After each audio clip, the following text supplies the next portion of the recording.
Veja, a Vibraz viveu um momento interessante. Ela é a sobrevivente, por assim dizer, de um período em que o Brasil teve uma indústria de armamento muito importante, foi a década de 70, as décadas de 70 e 80.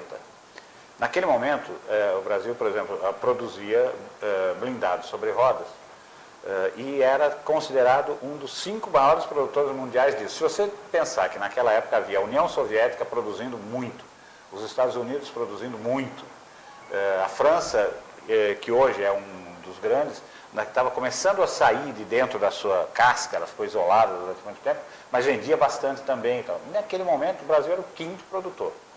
Então, você percebe nitidamente que era importante. Então, a Vibraz, que chegou a formar um aglomerado de 6 empresas, 6, 7 empresas, acabou, depois que esse complexo todo, por conta principalmente da crise internacional, acabou.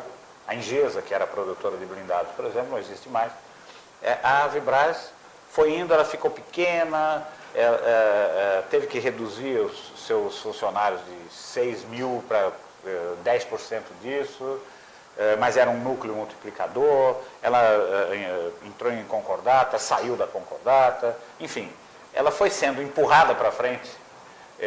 Agora finalmente um grande projeto. E aí ela conseguiu agora, ela saiu da concordata, entrou nesse novo regime, que é o de recuperação judicial, e ela ainda está dentro disso.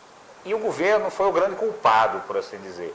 Ela tinha um contrato com a Malásia para fornecer o Astros 2, que é o antecessor do sistema 2020. Não é? Esse contrato, da ordem de 500 milhões de reais, dependia de aprovação de garantias, veja bem, não era nem de linhas de crédito, mas das garantias para as linhas de crédito que o cliente exigia. Isso é normal. O governo brasileiro demorou nada menos que 1 ano para entregar. Ela teve que apelar para o regime de recuperação para não quebrar, para não ir à falência. E no mês, veja só, as coisas foram decididas no mês em que o cliente, que é a Malásia, estava disposto a cancelar a encomenda porque não conseguia receber.